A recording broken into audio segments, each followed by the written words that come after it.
দ্বিতীয় দফার 3.5 ঘন্টা ভোট ওভার, 3.5 ঘন্টা হয়ে গিয়েছে। ভবানীপুর অবশ্যই নজরে রয়েছে আমাদের, হটস্পট ভবানীপুর, কিন্তু তার পাশাপাশি আর 141টি আসন। বীজপুরের ছবি দেখাই একবার, চট করে দেখুন তো। এখানে হাতাহাতি মারামারি চলছে, যাদের মধ্যে তাদের মধ্যে একজন বিজেপি প্রার্থী আর একজন তৃণমূল কাউন্সিলর।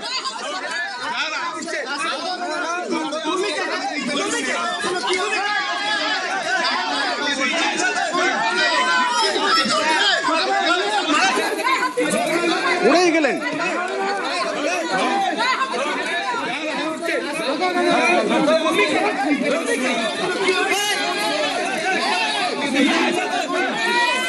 হাতাহাতি মারামারির মধ্যে মহিলারাও জড়িয়ে পড়েছেন, পড়েই গেলেন। কি হয়েছিল এখানে?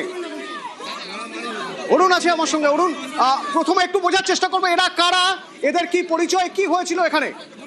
দেখো, নির্বাচন কমিশনার যে সিদ্ধান্ত নিয়েছে যে 100 মিটার দূর থেকে কাউকে ভেতরে ঢুকতে দেওয়া যাবে না বা ঢুকবে না, সেইখানে কিন্তু কাঁচরাপাড়া পৌরসভার কাউন্সিলর কল্যাণকর বুথের মধ্যে কাছাকাছি চলে থাকে এবং তাদের দলীয় কর্মী এবং যাদের ভোটার আছে তাদের কিন্তু নানাভাবে তাদের বোঝাতে থাকে তৃণমূলকে ভোট দেওয়ার জন্য। এই কথা কানে আসে বীজপুরের যিনি বিজেপি প্রার্থী সুদীপ্ত দাসের, তিনি সেখানে গিয়ে তার সঙ্গে তর্কাতর্কি জড়িয়ে পড়েন।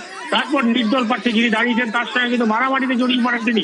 এরপর শুরু হয় দুই পক্ষের মারামারি। ঘটনাস্থলে নির্দল প্রার্থী বিজেপি প্রার্থী তৃণমূল কাউন্সিলর, একদমই তাই। 3 জনের মধ্যে কিন্তু শুরু হয়। তারপর নির্দল প্রার্থীর সঙ্গে এই কল্যাণকর যিনি কাউন্সিলর রয়েছেন তার সঙ্গে মারামারিতে জড়িয়ে পড়েন। পুলিশ এসে তারপরে কিন্তু কল্যাণকরকে তারা ধরে ফেলে এবং তাকে কিন্তু পুলিশ তাকে নিয়ে গেছে।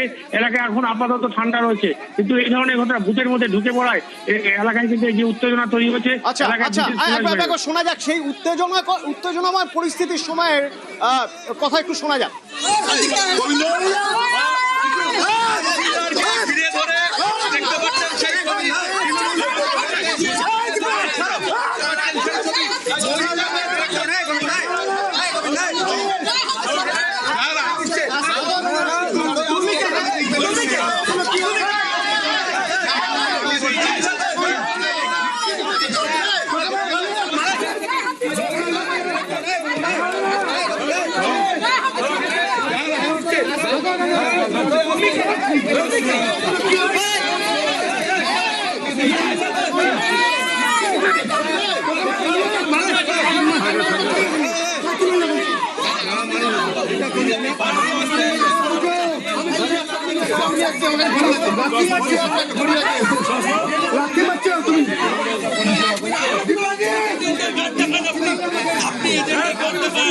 এবার একবার হুগলির খানাকুলার ছবি দেখাই আপনাদের। সেখানে এজেন্ট, ভুয়ো এজেন্ট নিয়ে আকছি পরিস্থিতি, এমনই রীতিমতো মারামারি কাদের মধ্যে, তৃণমূল আর আইএসএফ এর মধ্যে। দেখুন মাঠের মাঝখানে।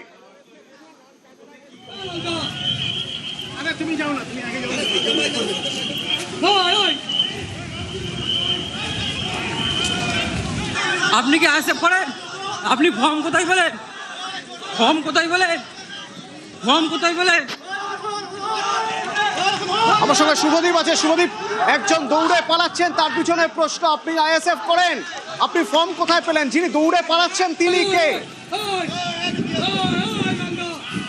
করছেন যে এটা তৃণমূলের লোকজনই আইএসএফ সেজে এখানে বসেছিলেন এবং এই ঘটনাটি রাজাটি খানাকুলের যে রাজাটি আদর্শ বিদ্যাভবন রামচন্দ্রপুরের ঘটনা।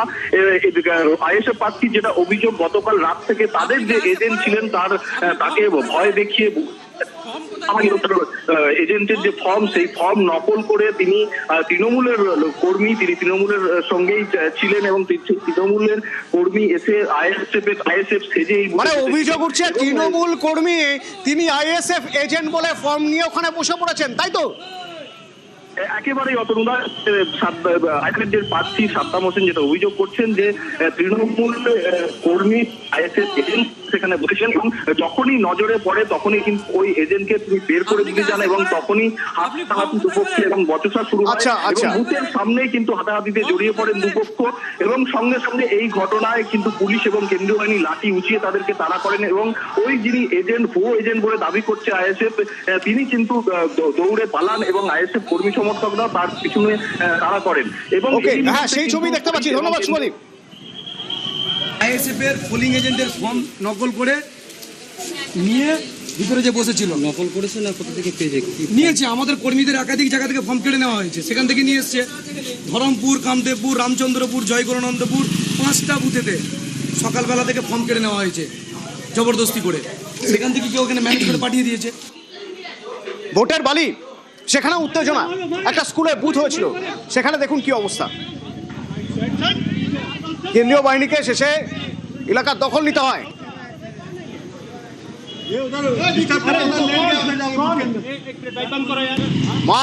মারপিটের পর পরিস্থিতি এমনই পড়েই গেছেন রাস্তায়, তাকে একরকম তুলে নিয়ে যেতে হলো চ্যাংদোলা করে।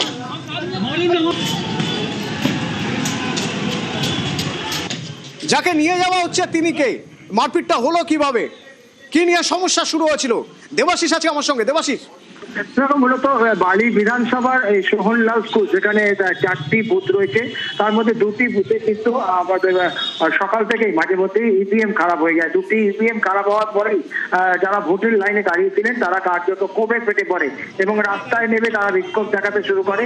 ঘটনার খবর পেয়ে ঘটনাস্থলে পৌঁছায় হাওড়া পুলিশের সিটি পুলিশের পুলিশ কমিশনার অখিলেশ চতুর্বেদী সহ পুলিশ বাহিনী ও কেন্দ্রীয় বাহিনী। বারবার করে তাদেরকে রিকোয়েস্ট করা হয় যে নির্বাচন কমিশনকে খবর দেওয়া হয়েছে, ইভিএম মেশিন কিছুক্ষণের মধ্যে ঠিক করে দেওয়া হবে বা বদলে দেওয়া হবে, কিন্তু তারা কিন্তু কার্যত বিক্ষোভ দেখাতে শুরু করে, নির্বাচন কমিশনের বিরুদ্ধে ক্ষোভ প্রকাশ করতে শুরু করে। এরপরে তাদের পুলিশের তরফ থেকে আবেদন যখন তারা সাড়া না দেয়, তারপরেই কার্যত লাঠিচার্জ করে কেন্দ্রীয় বাহিনী।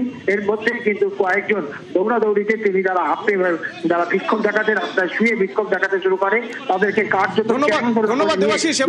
এবং দ্বিতীয় দফা দেখা যাচ্ছে বাহিনী আরো তৎপর, আরো সক্রিয়। এই ছবি দেখছেন হাওড়ার বালির, ঠিক সেরকম ভাবে কেন্দ্রীয় বাহিনী কিভাবে তৎপরতার সঙ্গে কোনো ঝামেলা এড়াচ্ছে বা ঝামেলা হটিয়ে দিচ্ছে, এলাকা থেকে কোনো রকম কোনো সমস্যা হতে দিচ্ছে না। দেখুন আমডাঙ্গার ছবি, উত্তর 24 পরগনা, সেখানে জমায়েত ছিল। জমায়েত কি বুথের 100 মিটারের মধ্যে? জমায়েত হটানোর জন্য রীতিমতো তাড়া করে বেড়ালো বাহিনী।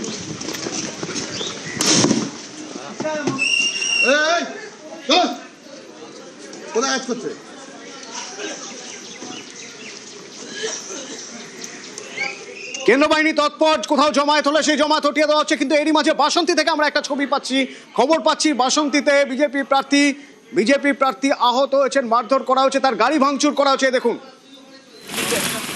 অনুপ আছে আমার সঙ্গে। অনুপ, কি হয়েছিল এখানে? প্রার্থী কোথায়, কি অবস্থা আছেন তিনি? দেখুন, ইতিমধ্যে প্রার্থী কিন্তু বাসন্তীর শিমুলতলা মোড়ে কিন্তু তিনি রয়েছেন। তিনি এখানে অবস্থান বিক্ষোভে বসবেন বলে এমনই তিনি জানিয়েছেন। কারণ 76 নম্বর বুথ যে শিমুলতলা, সেখানে কিন্তু তিনি যখন খবর পান যে এখানে বুথ দখল হচ্ছে, সেই খবর পাওয়া মাত্র বিজেপি প্রার্থী বিকাশ সর্দার সেখানে গিয়েছিলেন এবং যাওয়ার পথে কিন্তু রাস্তায় কিছু মানুষ তাকে কিন্তু জয় বাংলা বলে স্লোগান দেয়, এমনকি তাকে ক্ষোভ দেখায়। এরপরে কিন্তু তিনি যখন গাড়ি নিয়ে ভিতরে ঢোকে, তার গাড়ির উপরে কিন্তু অতর্কিত হামলা চালায়। হামলার অভিযোগ করা হয়েছে তৃণমূল আশ্রিত দুষ্কৃতীদের বিরুদ্ধে, তবে এই অভিযোগ সম্পূর্ণ অস্বীকার করা হয়েছে।